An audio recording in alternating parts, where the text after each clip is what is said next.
Hello, everyone. I guess we are online, and it's my pleasure to welcome you to the episode 39, the interplay between human rights and technology. My name is Olivier Les from the Telecommunications Standardization Bureau at ITU. I'm pleased to announce that this webinar forms a part of the ITU Digital Transformation webinar series. This webinar will tackle essential questions revolving around safeguarding privacy, data protection, along with the impact of emerging technology on your rights and the crucial role of technical standardization. Before we delve into the heart of our discussions, please take note how the session will be run. All questions from the audience will be taken during the Q&A session after the presentation. Participants can submit the question by typing in the Q&A window.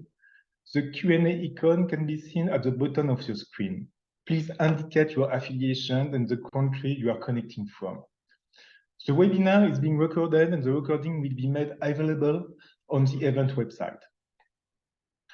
To begin today's webinar, I would like now to pass the floor to Seizo Honoré-san, Director of the Telecommunications Standardization Bureau at ITU. Thank you, colleagues and friends. Thank you for joining us. It's my great pleasure to welcome you all today and offer a few words to frame our discussions. Our discussion today will explore questions that are asking us how we plan to live together harmoniously as an interconnected global society. We have never had more data on the working of our world. This enormous wealth of data creates unprecedented opportunities for us to care for each other better and help everyone to lead happier, safer lives. But it also creates new opportunities to do each other harm and deepen distrust. Humanity is now reflected online. We must ensure that we like what we see in this mirror. There are many dimensions to these challenges. It's very complex and need to be viewed from a wide variety of perspectives. That's why we hope for today's webinar to be the first of the many ITU webinars on human rights and technology. We are fortunate today to be joined by Peggy Hicks, Director of a Division for Thematic Engagement, Special Procedures and Rights to Development at the Office of the UN High Commissioners for Human Rights. Ms. Hicks, I thank you for sharing your expert insight on this topic. I also thank our moderator from the Human Rights Office and our panelists from the UN Refugees Agency and the permanent mission of the Czech Republic to the UN, the Center for Democracy and Technology, and Meta. We have an excellent lineup of speakers. My thanks to you all once again for your support. Let me highlight why ITU Standardization Bureau is focusing on human rights in this latest webinar in our digital transformation series. Technical standardization is gaining increasing attention from all communities in government, industry, academia, and civil society. The interplay between human rights and technology is one of the key reasons why. Standards help innovations to achieve global impact. That's why standards need to be the result of process that is inclusive, transparent, and aligned with our ambitions for a better world. ITU offers this assurance. Our standardization process ensures that all participants' voices are heard, and that every step forward is determined by a consensus decision. AI is now a key component of our work, and we all see how recent breakthrough in AI have sparked global debate around our hopes and fears for our high-tech future. ITU is committed to ensuring that AI proves a force for good while also doing no harm. It's a key responsibility for us to, as a UN specialized agency for information and communication technologies. In July 2021, the Human Rights Council adopted a resolution on new and emerging digital technologies and human rights. It requests Office of the Human Commissioners to convene two expert consultations on the practical application of the guiding principles on business and human rights to the activities of technology companies, and to discuss the relationship between human rights and technical standard setting processes. These consultations were carried out in 2022 and 2023, respectively. This resolution point to key challenges facing standards developers. Our work is highly technical in scope. Inclusion is at the heart of our design. We welcome experts from all disciplines. But we also recognize that the technical depths of standardization work can be more welcoming to some than others. That's why ITU is so invested in building bridges between different areas of expertise. Digital transformation is creating convergence in the business of different industries and associated convergence in responsibilities of different regulators. We need to help everyone influence our work. Joining ITU meetings, human rights experts will find themselves in excellent company. Our standardization experts will be glad to share their knowledge with you, and they will be just as glad to learn from yours. Thank you. Thanks a lot, Onoe-san, for giving us a snapshot view of ITU's activities within this domain, along with the potential for standardization to pave the way for technological standardization and human rights. This remark sets the stage for today's discussions. Now, I would like to pass the floor to Peggy Hicks, the director of OHCHR. Please, Peggy, the floor is yours. Thank you very much, Olivier, and thanks to everyone for joining. We're very happy today to have a chance to join with you and really want to call out our good cooperation with ITU in organizing this webinar and our work around areas, including standardization, about which I'll say a bit in a minute. We've been very, very happy to see the engagement around these issues, and obviously Olivier, our MC in the session, is a part of that discussion as a human rights expert now working on standardization issues. I'm coming to you at a very important day for us on the human rights side. We are only 2 days away from the 75th anniversary of the Universal Declaration for Human Rights, and we're about to host a major event here in Geneva over the next 3 days. Now, it's the Universal Declaration is an amazing document in many senses, and perhaps one of the greatest achievements is that a document written 75 years ago by people that have, very even the most forward-looking of them would have had, very little ability to predict where we are in terms of digital technology today. We're able to craft a document that is incredibly relevant to the issues that we're going to talk about in this webinar.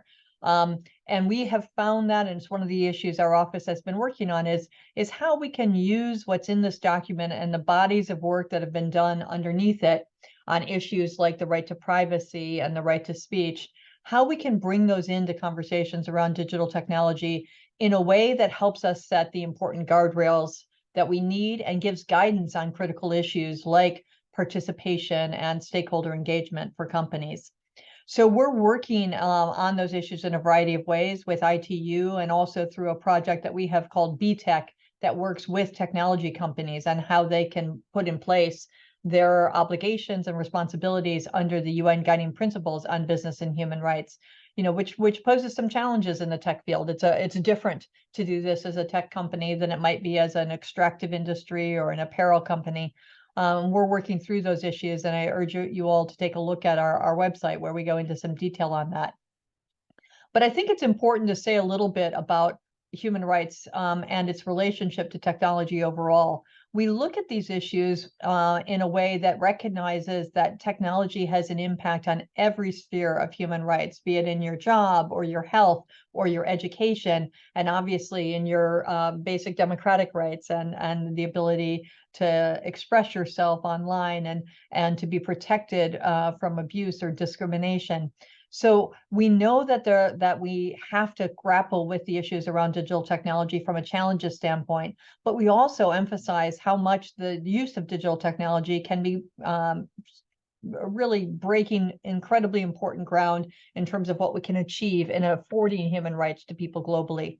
Be that, again, in what we are able to do for people on the other side of the digital divide, and how we can use digital technology to advance their rights in different ways, how we can use digital technology to understand better the human rights challenges that the world is facing and thereby address them, and how we can find ways to employ both digital technology and data to take on the grave challenges that we face in situations of conflict and early warning globally, for example.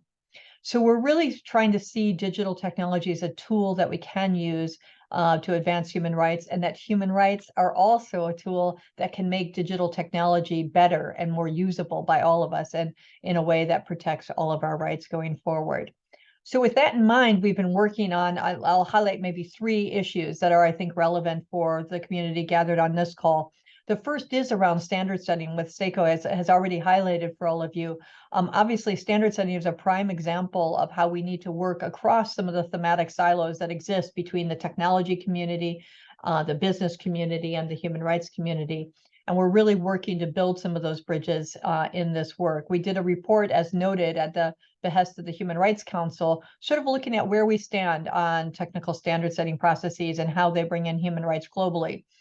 And the reality is, what we found is an environment that is, I think, very open to the need to bring in human rights, but that there are a number of institutional barriers to doing so.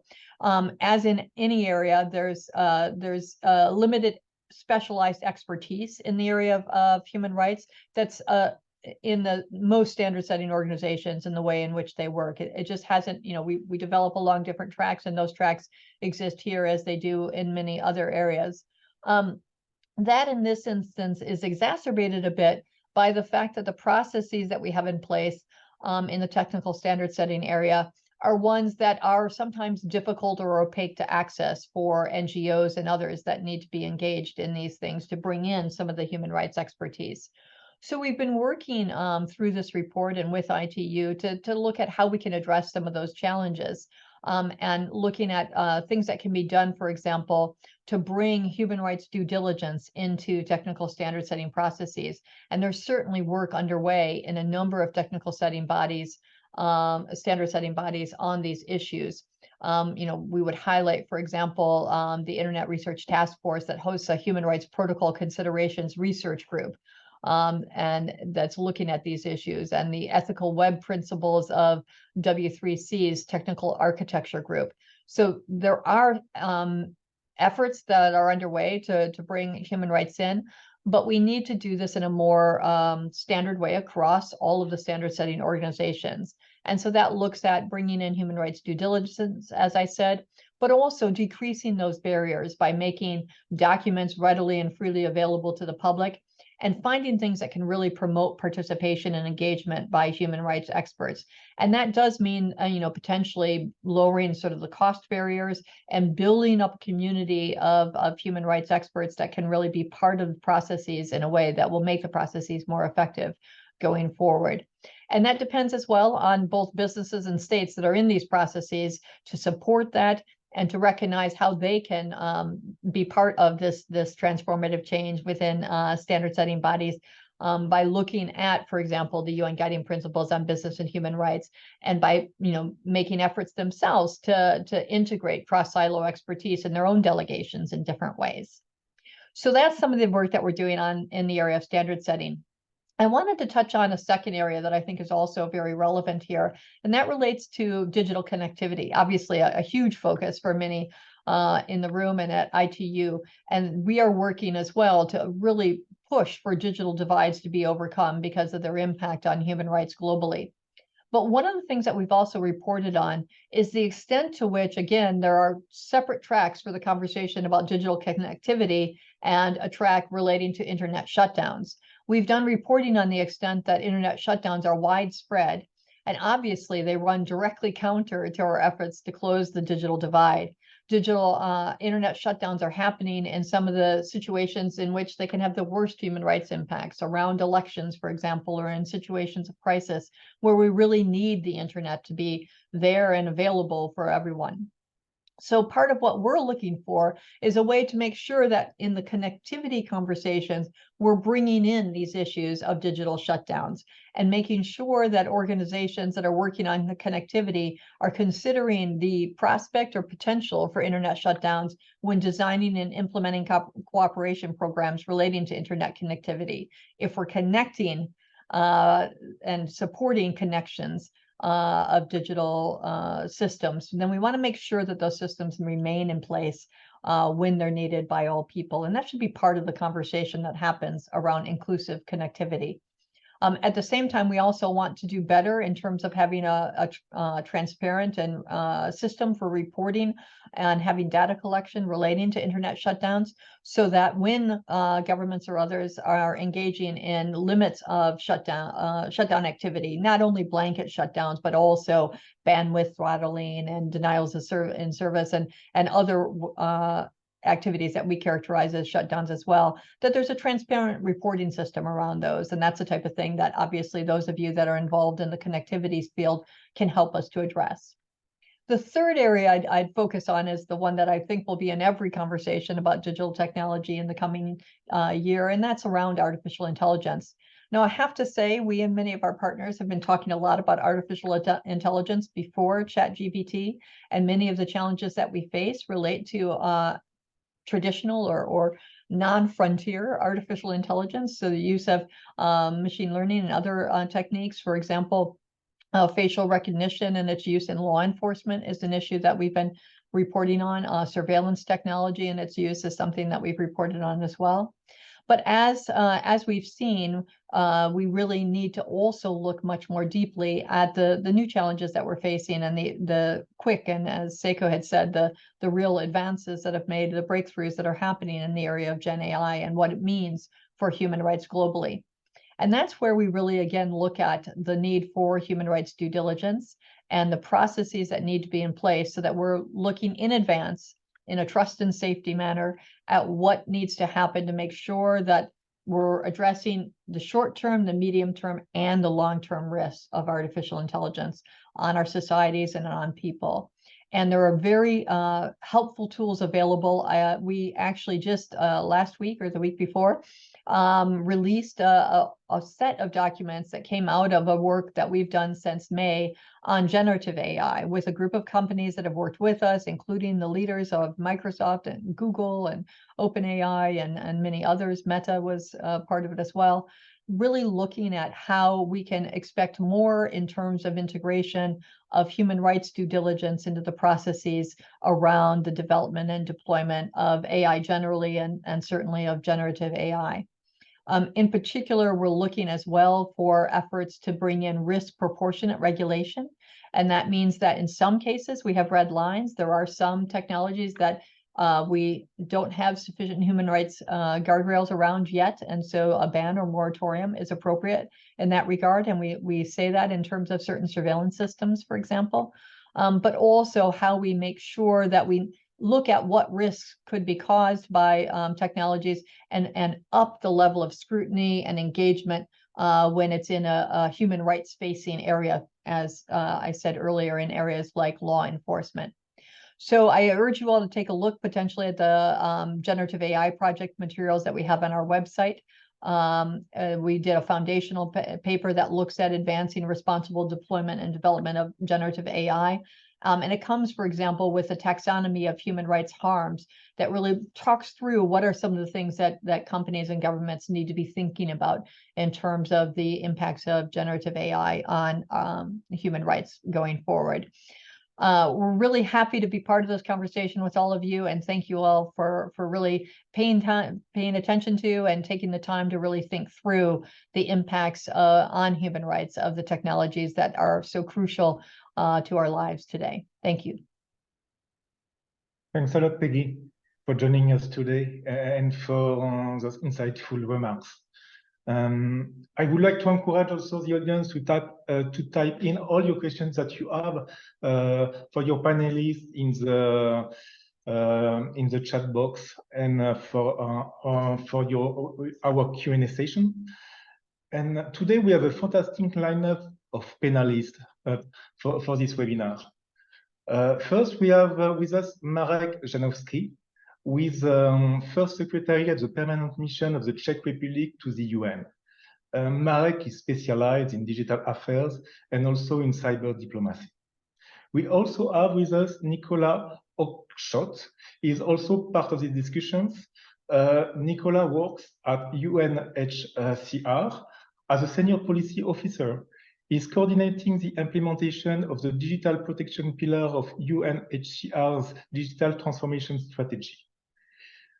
We are also glad to welcome Mallory Knodel, who is the CTO of the Center for Democracy and Technology in Washington, D.C.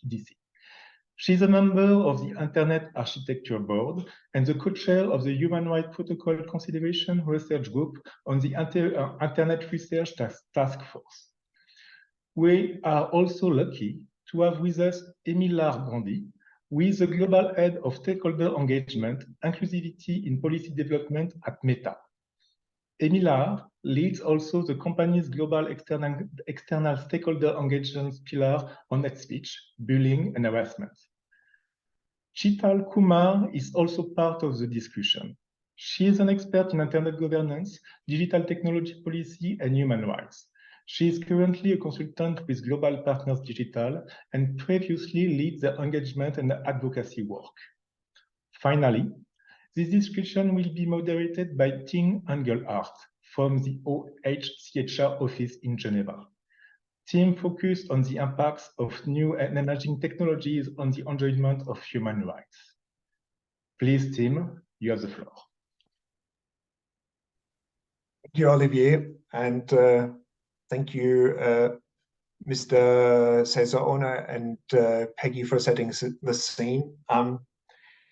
And thank you all for joining this webinar. It's a real honor for me to moderate this event. We have a stellar lineup here, lots of speakers with amazing experience in bringing human rights practically to life, and then in their work. And so, since we have a lot of ground to cover, I'll just dive in and we'll ask a first question to all of them, just to frame our discussion a bit more. So why do you think it's important for the development and deployment of digital tech to be defined through the prism of international human rights law?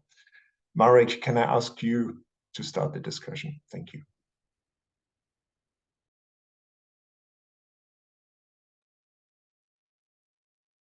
Thank you. Good afternoon to everybody. Good morning overseas. Marek Janowski here from the Czech Republic, currently working in Geneva, as Olivier and both Tim said, as a so-called digital diplomat. I'm at the Czech mission to the UN here. As regards the question, I would maybe just say that the Czech Republic, being part of the EU, we have got a particularly an important, let's say, stake in the whole process, because as you all know, the EU is a great regulator. So by default, our approach has been rather on the careful side of, say, new technologies. And this is a little bit under this prism that we work. But we work under this prism not because we are afraid or anything like that, but because we sense that any benefit that the new technologies will surely bring to humanity, to all, are only or will be in service of us if we manage to set proper guardrails to them. So, we always talk about not stifling innovation vis-a-vis the regulation. So the EU is taking a look at it exactly from this perspective, but from the logic I tried to explain. So basically trying to say, we know that there is a potential, but in order to reap the benefits and to bear fruit, we need to set a proper guardrails and, let's say, set appropriate boundaries of what we want from the technologies to do. Otherwise, it's going to be too wide, too, let's say, too wild even. And the humanity globally would probably not be able to benefit from it.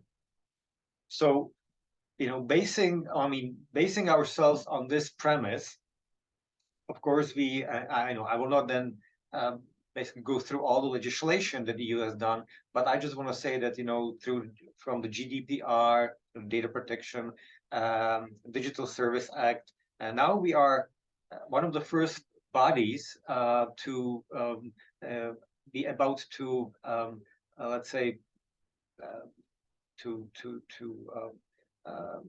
finalize negotiations of what we call the AI Act.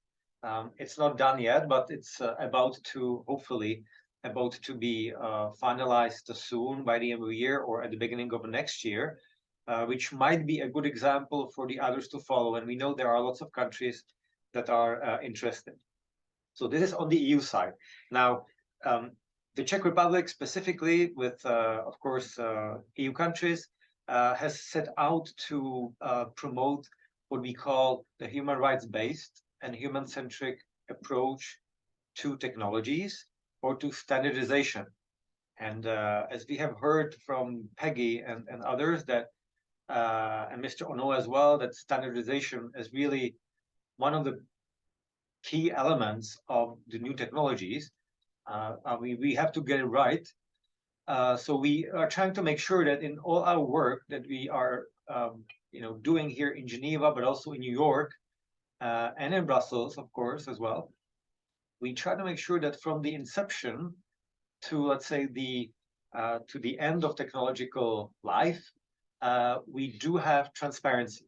So I would say that, Tim, to reply a little bit to your question, I would just flag transparency, or responsibility, transparency, that are the and clarity are the, let's say, maybe three elements or three adjectives I would like to highlight when talking about the new technologies, and specifically about artificial intelligence, and its creation. Because we can talk about legal autonomous weapon systems. We can talk about some of the principles of relative to WIPO, the famous IPs in WIPO. We can talk about, for instance, the creation of metaverses that the ITU is dealing with.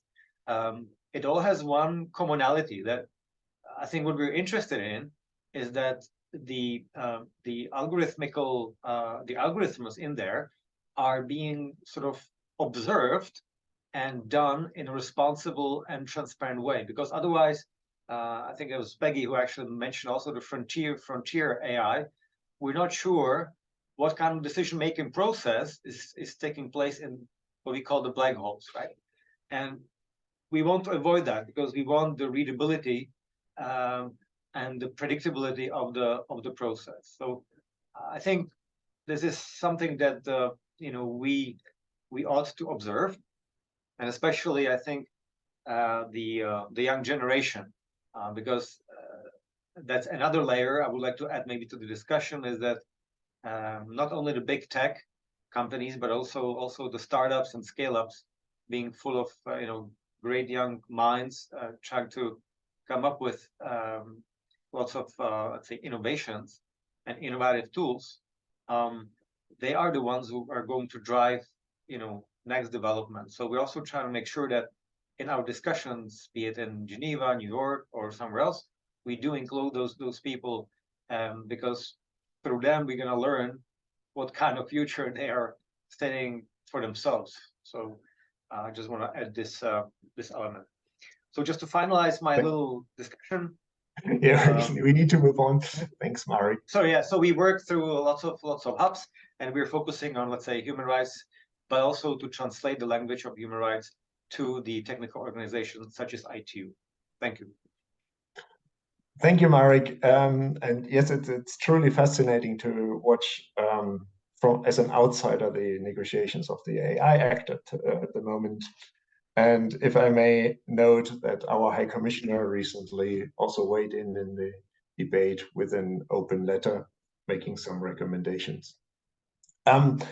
Let me move on to Nick and ask you what you would like to add. Thanks a lot, Tim, and it's a pleasure to be part of this event. Many thanks to the organizers for the invitation. UNHCR has strong partnerships with both ITU and the High Commissioner for Human Rights in relation to digital technology, and human rights in many ways provides a foundation for this work. If I can start with some background, UNHCR is the United Nations Refugee Agency, and it has a mandate to protect and find solutions for the forcibly displaced and stateless under international law. UNHCR is primarily a field-based organization, and it's focused on providing protection and humanitarian assistance in those contexts. And so my reflections are going to be based very much from that perspective. UNHCR increasingly recognizes how important digital technologies are in better protecting the rights of the forcibly displaced and stateless and empowering these often marginalized communities. But at the same time, UNHCR sees how digital technologies can create new human rights risks, threatening their protection. To give an example, in a number of contexts, social media platforms have provided opportunities for UNHCR to deliver potentially life-saving protection information to people forced to flee conflict and instability, both quickly and at scale. This has included information on how to identify and avoid risks of trafficking and exploitation, or where trusted advice and assistance can be found both online and offline. However, we've also seen situations where the forcibly displaced and stateless has faced increased online protection threats. Heightened levels of hate speech on social media platforms have been seen at the same time as communities have been targeted by xenophobic violence. In addition, there have been reliable reports that refugees' digital footprints have been used by malicious actors to identify them online, putting them, their associates, and their families at risk. The application of international human rights law online and in the development and deployment of digital technology provides a universally accepted framework by which potentially positive and negative human rights impacts can be identified and assessed. Indeed, an increasing number of technology and social media companies have adopted human rights policies to help meet their human rights obligations as businesses. These policies can help to promote, for example, the strengthened application of moderation policies applied to hate speech and other forms of harmful content in crisis situations where the risks are higher. This includes, for example, developing machine learning classifiers to identify potentially harmful content in the languages used in those high-risk settings. These protection considerations also apply to the development and deployment of digital technology by states, who are primarily responsible in international law for realizing human rights obligations. For example, UNHCR has used human rights and protection impact assessment methodologies as a foundation for the technical advice that it has given on digital technologies' use in border management, another high-risk context. And this approach has provided a basis for practical and well-received recommendations on improvements that promote respect for the right to seek and enjoy asylum. These recommendations have included bringing affected communities into the development and design of applications that they are supposed to use, and also considering measures that can mitigate the risks of digital exclusion and connectivity challenges which people on the move often face. So by pointing to these practical examples, I've tried to highlight how international law for the protection of human rights, including often marginalized groups such as the forcibly displaced and stateless, can provide a clear and recognized framework for both addressing digital risks and recognizing the benefits that digital technologies can bring. Tim, back over to you. Thank you so much. I will dig a bit deeper in our next round. Now, Mallory, I would like to ask you the same question. And since we are already a little beyond behind schedule, can I ask you to be really short and snappy, and we then can go a bit deeper later. Thanks so much. Thanks so much for inviting me. I'd just like to help folks understand where I work. There were a lot of different acronyms. So I am a technologist, and I do mostly work in internet standards. And it is often misconstrued as content layer or what platforms are working on, but actually this is lower than that. This is where we've defined actually the way the internet works, which is also somewhat overlapping with the mission of the ITU.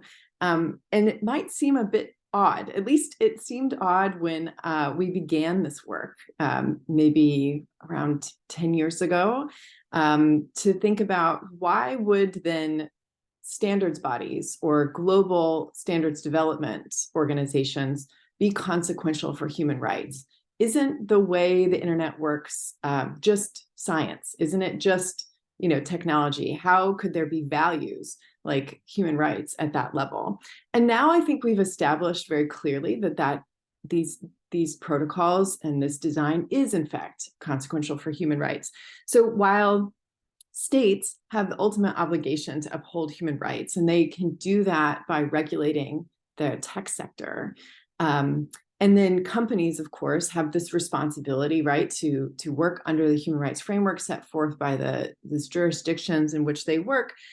They're also often beholden, as colleague just before was talking about, to human rights impacts and the ways that human rights organizations might raise issues directly to corporates through direct corporate advocacy. It's something that my organization in Washington, D.C. and Brussels has also done. We convince platforms and technology companies to adjust their practices and their products when we can see human rights effects.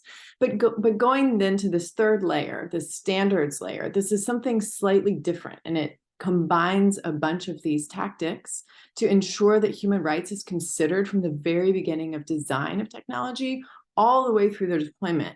And it's along three separate axes. One is sort of building a community around these issues. So instead of one government or one corporate, you have actually all the stakeholder groups involved in a more open and multi-stakeholder way of discussing these issues. So it's building larger awareness and defining these issues on a larger scale than it would just apply in one specific deployment.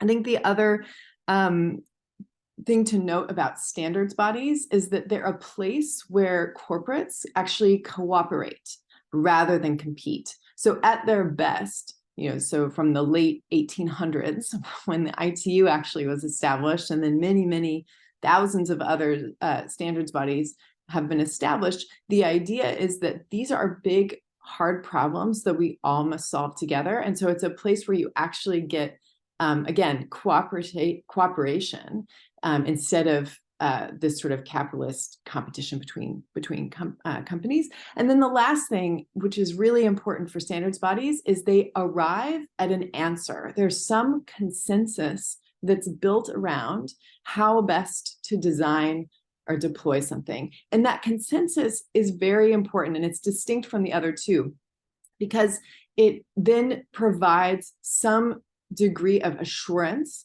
that the smartest people, the most informed people, those that have engaged in the process, actually now all agree on the best outcome for how this technology can mitigate various effects.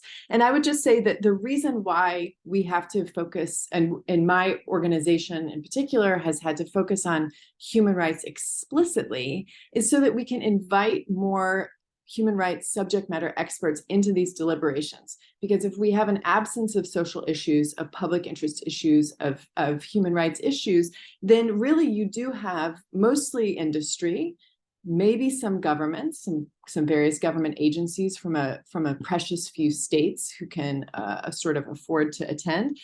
You really there just have then optimization, design and development for profit, for efficiency, maybe, cutting costs and that sort of thing, and power potentially. Again, like there's a lot of different forces at play. And so we have to explicitly introduce these values. We have to explicitly ensure that the agenda, that the goals include human rights issues. And so that's what we've really been doing. And I think without that sort of inclusion at the standards layer, at this global cooperation layer, then you just simply wouldn't have a lot of these issues discussed in a way that centers them and prioritizes them. So very happy to join you and to dig into those issues more deeply. And thanks again for the invitation. Thank you, Mallory. That was already a great start to get some points of, about that across. Emila, can I ask you to come in and share your a few initial thoughts? Thank you. Thank you so much, Tim, for inviting us to this discussion. So I know we're running out of time, so I'll quickly, lay out my remarks. So I'm Emila. I work at Facebook. Oh, I work at Meta. I completely forget now that we're Meta. To answer your question on why it's important for us to approach our work through the prism of international human rights law. So our family of products at Meta, our products, our services enable online expression, and it supports offline interactions as well, engagement, and it helps people connect to economic, social, cultural, and political opportunities and communities as well. So as a company, we recognize that the important responsibility we have to respect individual and human rights of the members of the global diverse community that use our platforms, and that our scope as a global platform poses unique opportunities to promote and in certain situations impede these rights. So to guide our responsibility or to guide the work that we do, we look to the internationally recognized principles as enshrined in the Universal Declaration of Human Rights, the ICCPR, the UN guiding principles for business and human rights. What we also do is that we augment this universal foundation with additional context gained through extensive engagement with local stakeholders and input from our global community.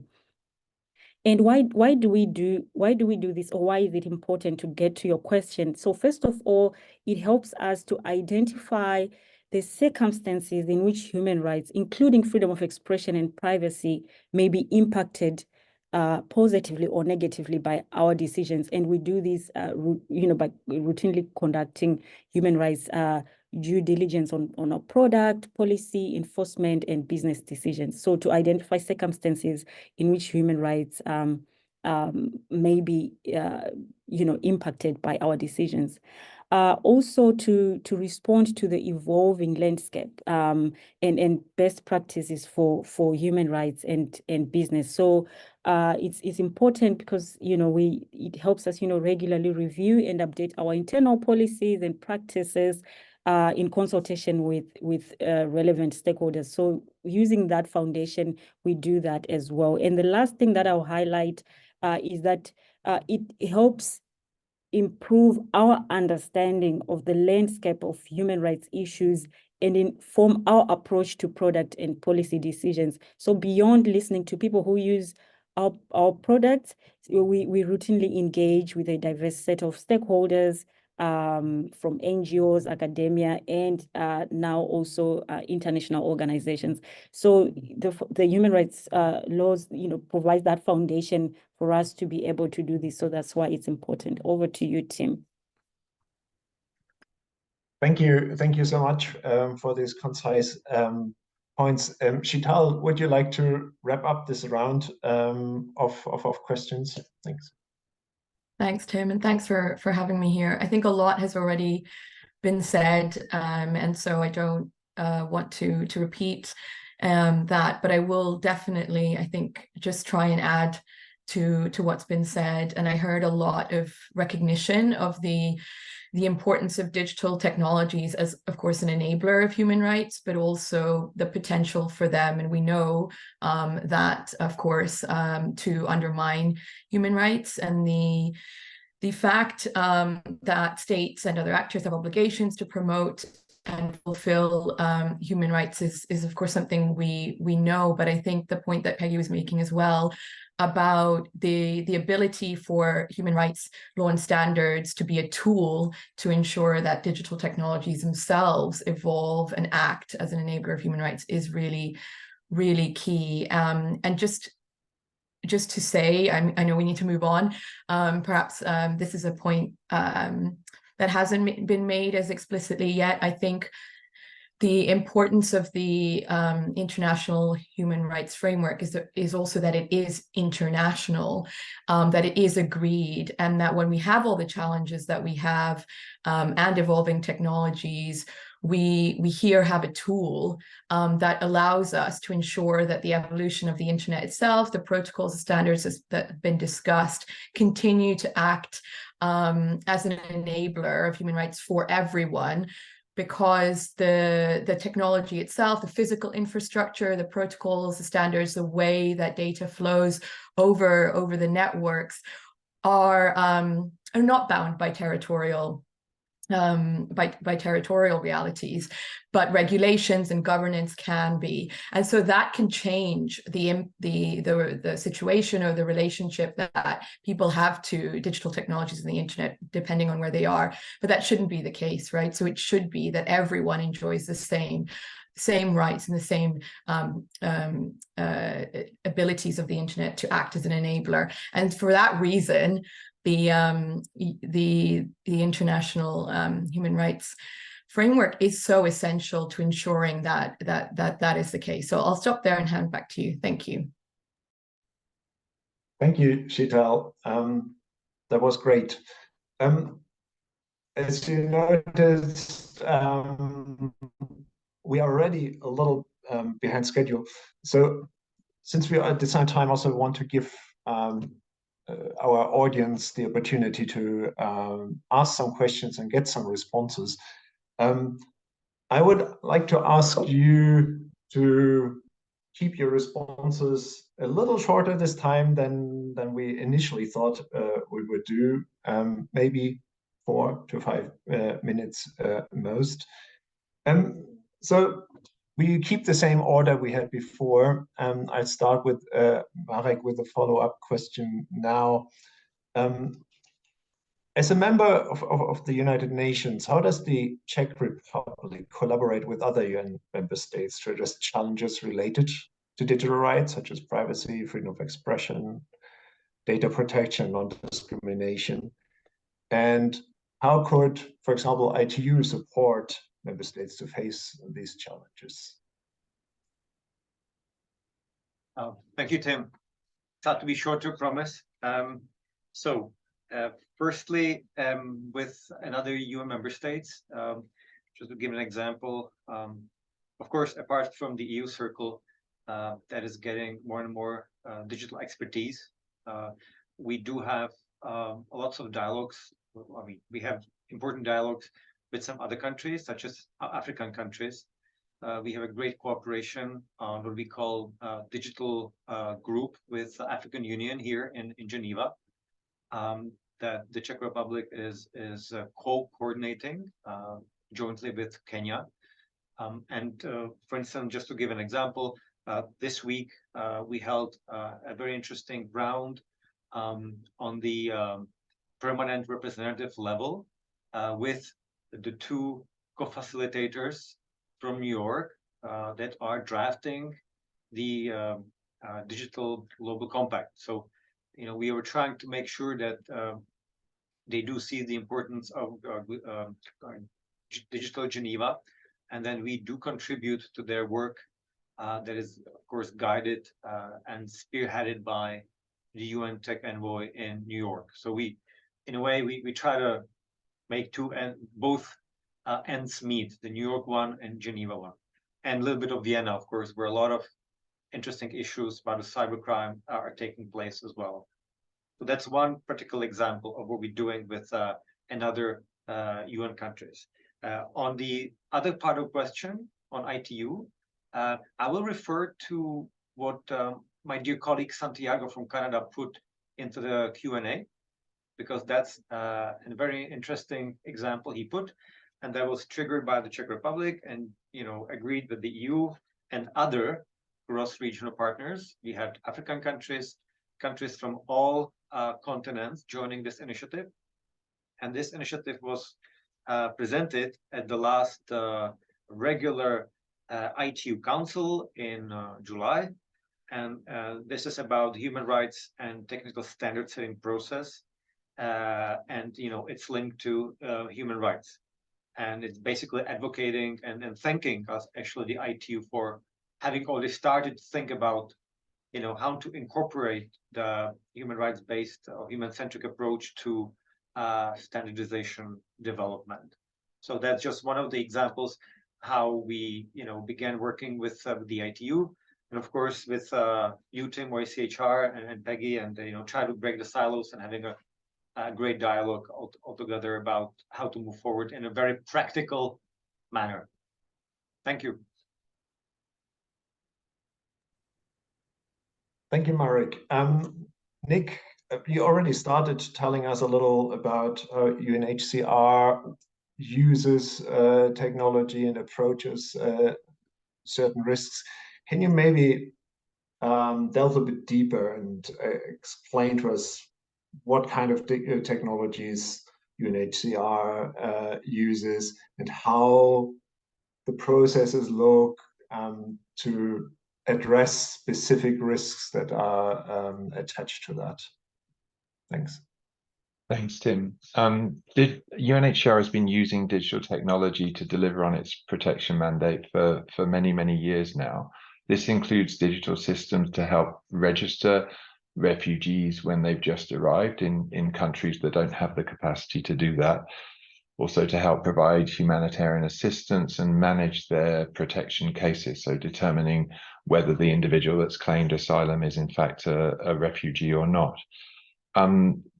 The digital technology that we've used up until now in those contexts is primarily about bringing greater integrity and trust to the face-to-face processes that we've had in place. It's also helped us with getting better and more accurate operational data to try to plan humanitarian assistance and response more effectively. But in order to do that, and this has been the case since the beginning, since UNHCR was founded back in 1950, we've had to process a significant amount of the personal data of vulnerable individuals, particularly asylum seekers and refugees.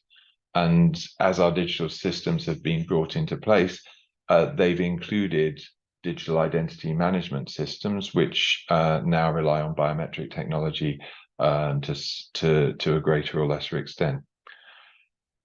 In terms of regulation, UNHCR is, like other UN entities, governed by specific considerations. So UN member states have agreed that under the UN Charter and related treaties, that UN entities, and I'm quoting here, shall enjoy in the territory of each of its members such privileges and immunities as are necessary for the fulfillment of its purposes. So in this case, UNHCR is primarily governed by internal policy and regulation rather than national regulation.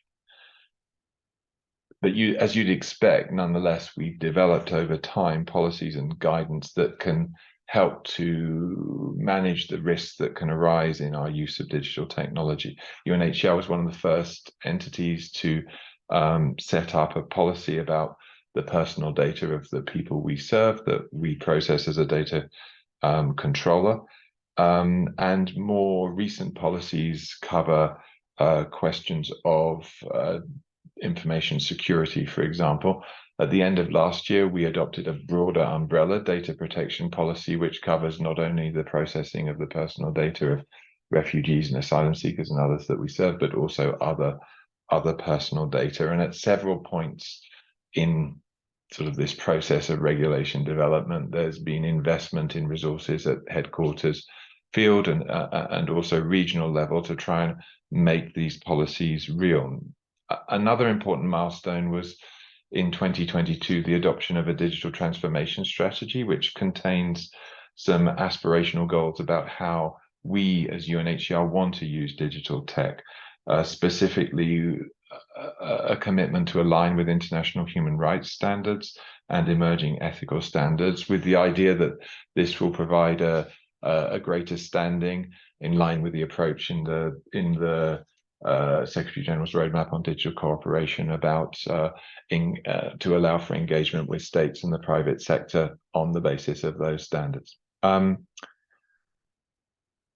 Another area which we've worked very closely, Tim, with the Office for the High Commissioner for Human Rights has been in the development of new internal-facing UN guidance on human rights due diligence and digital technology. So we've been engaging very closely in that process of development of the standards, but also as part of our own preparedness and understanding, we've undertaken simulations of how we would apply that guidance ourselves and to see where it would add value to the existing policies that we have, say, around privacy and data protection.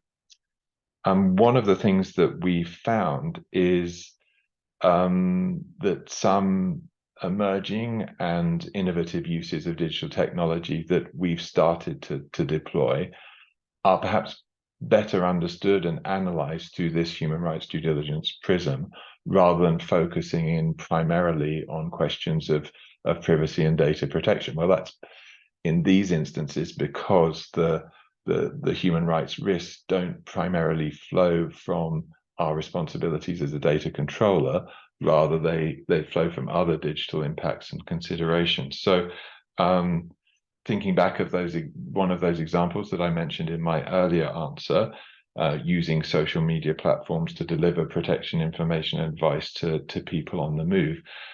In some circumstances, if done without appropriate care, this could also create digital risks, or as the International Committee on the Red Cross called it, digital dilemmas, because it might result in those who are accessing that information or engaging with UNHCR's presences on social media being identifiable and potentially put at risk as a result. So through applying a human rights due diligence, human rights impact assessment lens to those questions, we've been able to identify and manage the risks and come and develop some at least initial guidance about how those approaches should be used. We've also seen the importance of technical standards that have been developed by other entities, not by ourselves. So, for example, the testing of high-risk technology such as biometric facial verification or authentication against published technical standards can provide insights into the risk of racial or gender-based bias that could result in discriminatory outcomes as a result of the deployment of those technologies. And we've seen that how the importance of that testing can potentially help us or other actors working in humanitarian context to decide whether such technology should be deployed or not, and what safeguards ought to be in place. But one thing that we've noticed as well is that that testing perhaps needs to look beyond the laboratory to the circumstances and the users that actually use the technology, because different risks can sometimes apply in the application. And that goes as well to I think, linking up to the point that Peggy made at the top around connectivity, digital inclusion, and the risks of digital exclusion. We work closely with ITU, for example, on those issues next week at the Global Refugee Forum.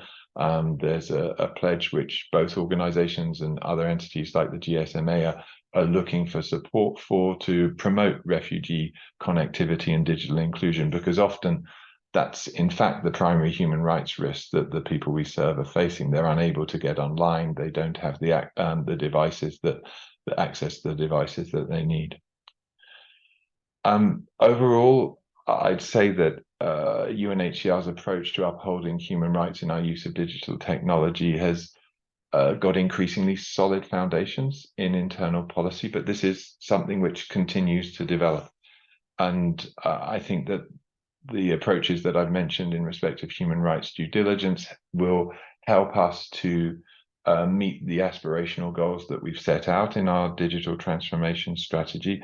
And we're also, I think, learning from our past experience by thinking in advance about how we can support the field and other parts of the organization to actually implement the standards in practice. So we have an innovations project which will explore using a digital tool to help colleagues implement such human rights due diligence guidance once it comes into force. So I think particularly for us, where we're working in these high-risk contexts with populations which are also carrying, potential higher risks and negative impacts from adverse use of digital technologies, human rights-based approaches can really contribute to the protection which we seek to achieve under our mandate. Thanks, Tim. Thank you, Nick. That was fascinating. And yeah, it is clear that UNHCR works in particularly challenging environments, and it would be worth a whole other webinar to go deeper there, to understand more, to learn more, and also to ask a few more critical questions about it. But yeah, I would also like to highlight indeed the very good collaboration we had with UNHCR in the development of the human rights due diligence guidance. Allow me maybe 2 sentences on that to give some context. The Secretary General requested our office in his roadmap for digital cooperation to develop system-wide guidance how to do human rights due diligence and how to carry out human rights impact assessments. We're really now almost at the finish line of getting it adopted. And we believe that will be a useful tool for entities across the system to look at their own practices and tailor their own responses. And we look forward to seeing this being rolled out in the near future. It's time to return to the question of standard setting.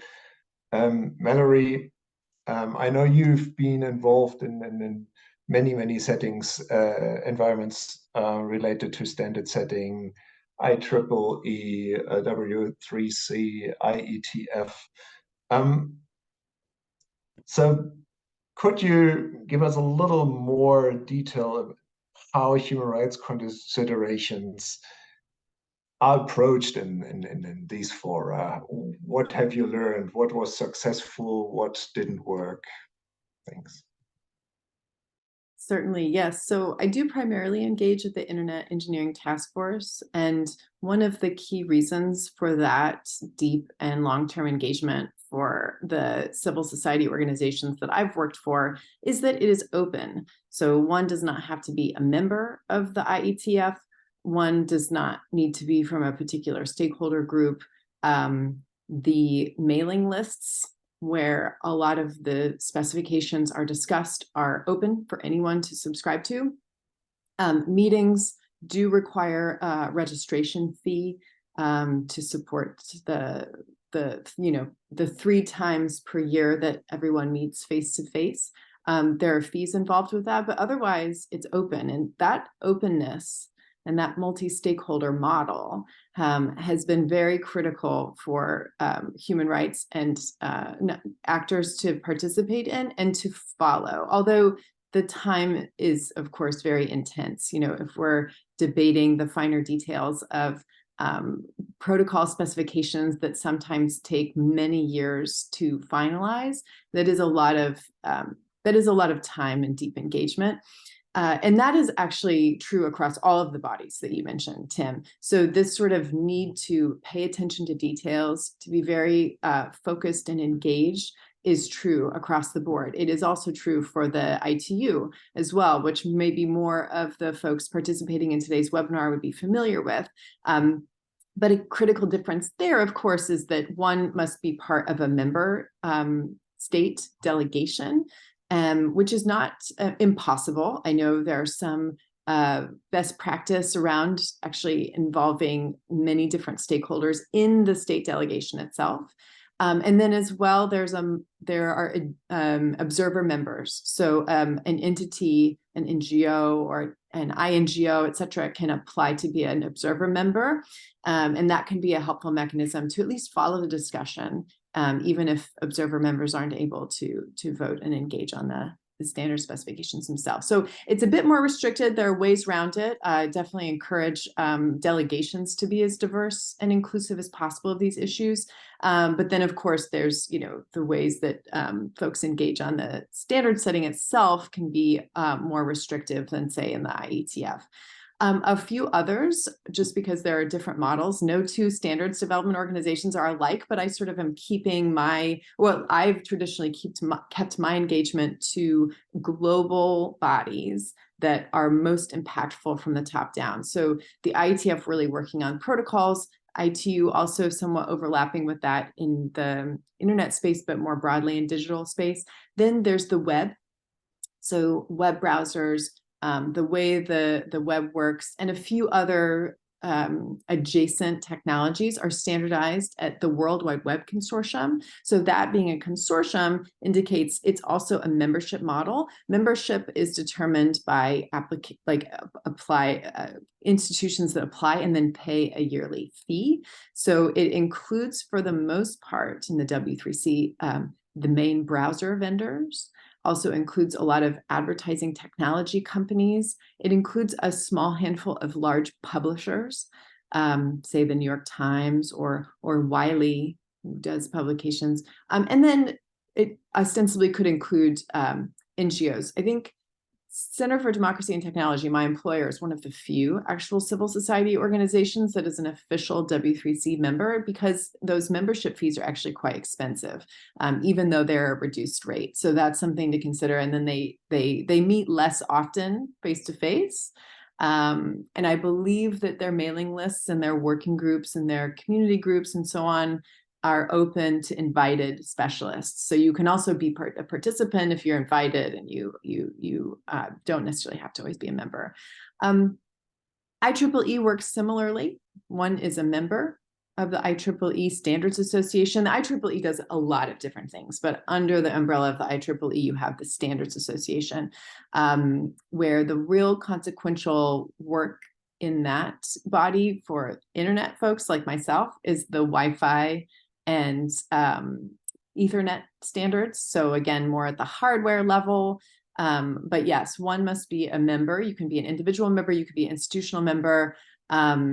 You can participate then in the mailing lists, and then each sort of working group sort of operates separately in terms of how often it meets, what kinds of standards it's developing, and so on. And they also have sort of plenary meetings and that sort of thing throughout the year, which have additional costs associated. So, I mean, I think the important thing to leave you with actually is something that I said in my original intervention around this idea of, you know, really building community, and the way then that we are able to introduce actually agenda setting level intervention. So not just coming to a standards discussion and in, you know, bringing up human rights issues, but actually being able to set the agenda to create new work items, new work groups, new research groups around these issues of human rights. That's what we've been able to achieve at the Internet Engineering Task Force because of this more open forum. We now have a human rights protocol considerations research group, an entire area of long-term research where we look at these issues. It helps then as well to work in the leadership a bit more. So at the Internet Architecture Board, we've also been able to think about the workshops, the programming, the different kinds of issues that we decide to tackle from that top-down level that may then include human rights. So I would say that while we can talk about engagement and how efficient that is or how feasible it is for different NGOs, one thing to remember is also how impactful it is. So maybe it's actually worth the time it takes to pay attention, the lengthy, many years efforts that it takes to get certain kinds of standards or documents out the door, if they can be really impactful and really focused on human rights issues at the center, rather than sort of having them as afterthoughts or side issues, which when one is unable to be at the agenda setting level, you know, tends to happen in some of these more technical spaces. So I'll leave it at that. I know we're short on time. Thanks. Thank you, Mallory. What we've heard many times, and also when we worked on the report that Peggy mentioned earlier, the question of inclusiveness of participation came up time and again. And also the question how to achieve that while keeping a strong technical focus, while keeping work operational. And we were hoping that, Emil, you could share with us some of your experiences, how to reach stakeholders, all kinds of stakeholders, and how to make this something meaningful that really can inform good policies. Oh, thank you so much, Tim. I will focus on, I know your question is on how do we reach all stakeholders. I think with the time that we have, I'll focus a little bit more on the underrepresented groups and you know, our like how we've been able to reach to them and some of the challenges I think that we have faced in doing that. So in the work that we do in stakeholder engagement, so we really try to ensure that we seek out the potentially impacted stakeholders or potentially affected stakeholders to understand what are the impacts or the risks you know that these communities will face you know regarding our policies, and what can we do to help not only prevent the harms, but also mitigate any future harms. So really building our engagement strategies to ensure that we know the risks and plan to prevent and mitigate them. I'll just go through like quickly five ways that we've done this. So first of all, is really to identify the stakeholders. And I know this sounds so easy because, you want to talk to someone and you're like, okay, I want to identify them. But with underrepresented groups or underrepresented communities, what we have also learned in this work is that there are trust issues. So for us to be able to identify and nurture these relationships, it has to be a trust-based relationship.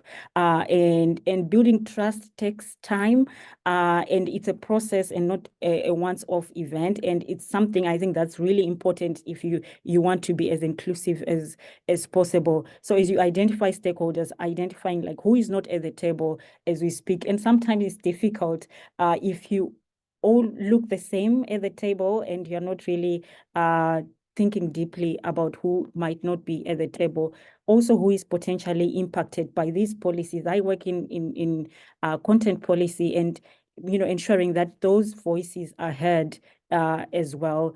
The second thing is mutual understanding of goals.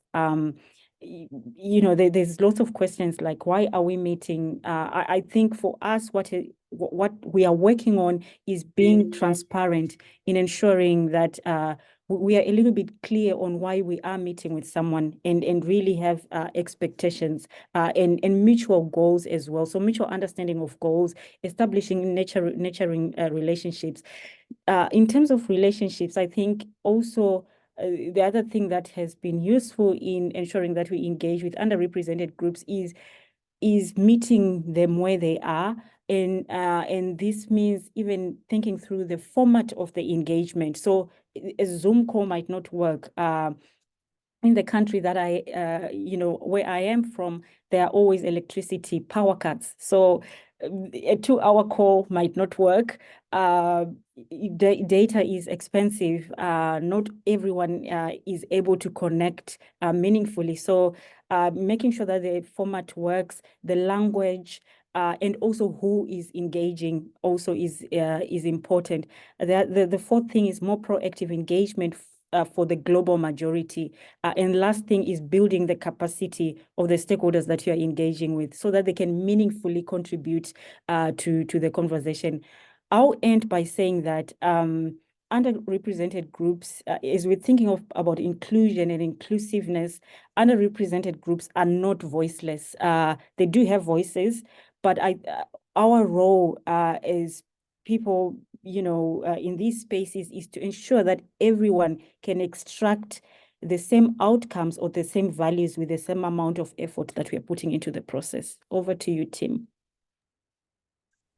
Thank you, Emilia.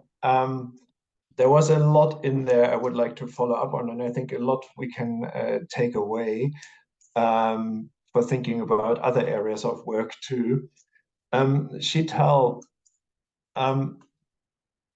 from your experience, I know that you also have been working on standard setting for quite a while in various environments. What have you experienced as the main challenges, and do you have any recommendations that could be particularly interesting, for example, here for the ITU members who may listen to us? Thanks, Tim. Yes, I will. I think, draw a lot on the report that has been mentioned multiple times here, and is such a great resource for those questions. And I really encourage everyone to go away and read that. I think what comes through there are two main, we say, buckets of challenges relating to embedding and mainstreaming human rights in standards. And one is capacity, internal capacity, and the other one is access and transparency to discussions and processes, which was brought up earlier. So on capacity, I think, as was discussed, it's really the more narrow expertise that we see in standards discussions doesn't often include the range of multidisciplinary expertise that is required to ensure that human rights is reflected and embedded. And there are different reasons for that, as are discussed in the report, and they're reflected in different ways. That's changing as well. I think some examples were given, of course, just now by Mallory about the HRPC, the Human Rights Protocol Considerations Group at IRTF. There's also the IEEE ethical design principles, and there are good examples, but it's still an area where there is that narrow, siloed lack of capacity. So civil society, I think, has been doing a lot to address that and to bridge those silos, but that's one challenge. And I'll come on to, what can be done about that. And the second is access and transparency, whether it's high costs for engagement, restrictive participation modalities. Of course, that depends on the standards body, as Mallory was saying. Some of them are more open in terms of participation requirements, lack of access to documents, etc. So those are the challenges. But I think moving forward, and a lot of these recommendations are included in the report, for the ITU in particular. I think it's very important to advocate for more inclusive ITU processes, to ensure there's transparency, access to documentation, and leading by example. I think there was an example put in the chat about delegations who include human rights expertise, and see the value of that in their delegations at the ITU, take proactive steps to include underrepresented groups in those discussions, and put in place human rights due diligence processes, and the framework that you've just mentioned, it's exciting, that will soon be published, is going to be so helpful in that. It's also important to monitor the impact of standards on human rights. And finally, I'd say it's important to proceed from an understanding of the complexity of the internet governance ecosystem and of the different roles of different bodies in that. And that's why it's so important to, Mallory just, shared with us all of some of the bodies that develop standards, and all of that, I think, paints this picture of the importance of coordination and liaison, and including with the UN and human rights system and regional human rights bodies, because that will allow for that dialogue and that integration to happen. And this dialogue is actually a great example of that. So I'm happy to hear that it is part of a broader commitment to continuing this dialogue between human rights bodies and those that are engaged in standards development. Thanks, Tim. Thank you, Sheetal. We have I'm sorry that for all the listeners that we have very, very little time left. I sincerely hope that the wealth of insights we have already gotten from our distinguished panelists will really outweigh the lack of opportunity now to continue the discussion. Unless I hear otherwise from our MC, I would like to hand over to him now. And thank you all so much for listening, for hopefully keeping engaged on human rights issues. Please reach out to any of us if you have any comments, any ideas, any questions. We are there for that, and have a good day. Thanks a lot, Tim, and thanks a lot to all the panelists. It was really an enriching discussions, and I guess all of us will learn a lot. Just for your information, at ITU we also have a focus group, and this focus group are open to all to discuss technical standardization. Now, and to conclude, we will move on the last part of this webinar, for which I would like to give the floor to Bilal Jamoussi, who is the Deputy Director of the Telecommunications Standardization Bureau of ITU.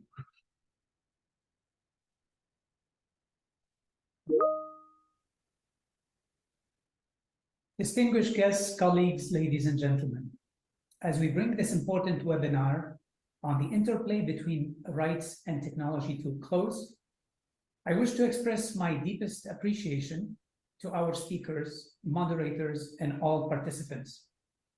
Particularly, I would like to thank the Office of the United Nations High Commissioner for Human Rights for co-organizing this webinar with ITU. As Human Rights Day approaches, today we highlighted the profound significance of the intersection between rights and technology. The intricate relationship between human rights and digital technology has brought forth essential questions that underline the need for continued collaboration and dialogue between human rights and technology sectors. We are living in a world where technology is no longer just a tool, but an extension of our society and our identity. The impact of artificial intelligence, the importance of privacy, the need for data protection, and the crucial role of technical standardization are not just technical issues. They are reflections of our values, our ethics, and our commitment to human dignity. The ITU has already undertaken various initiatives to ensure a rights-respecting and inclusive digital landscape, such as the ones to ensure gender equity in its recommendations, promote accessibility for all, ensure universal access globally, or support the ICT capacity building of girls. Thus, the ITU should actively engage in the development of policies and technical recommendations that prioritize digital rights, encompassing privacy, freedom of expression, access to networks and information, data protection, and non-discrimination. Additionally, ITU should be at the forefront of facilitating dialogues and collaboration between its members, strategic partners, and the relevant entities to create awareness, share best practices, and contribute to the formulation of international standards that emphasize human-centric approaches. By championing digital rights and human-centric technologies, ITU underscores its commitment to building a digital future that prioritizes the well-being and rights of individuals across the global digital landscape. As we move forward, I encourage you to join us in engaging in this important dialogue and contribute to shaping the future of digital transformation. For over 150 years, the ITU has been providing an open and impartial platform for all stakeholders to come together and discuss these pressing issues. Today, as part of the UN family, we're working closely with OHCHR on these important issues, but we cannot do this alone. We need your insights, your expertise, and your commitment to find the right balance between human rights and technology, to ensure that together we create a better future for all. Thank you for your time, and I hope to see you at our future digital transformation webinars. Thank you.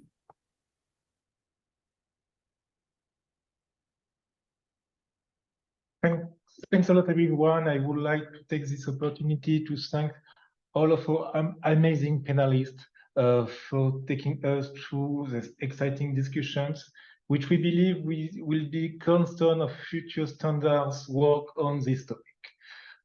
Before we conclude this episode, please note that the ITU Digital Transformation webinar series will continue to all episodes, and I would like to invite you to join your future session as well. So thanks a lot, merci beaucoup, and hope to see you soon. Bye bye.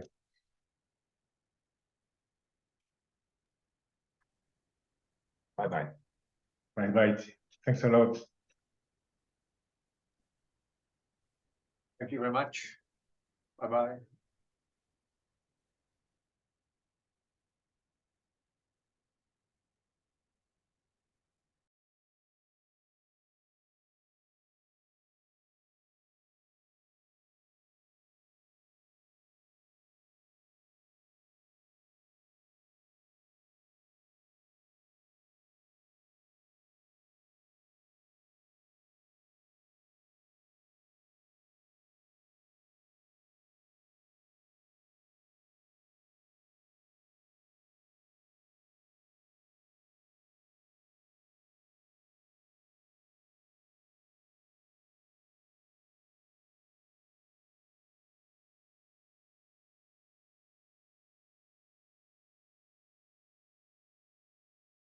you.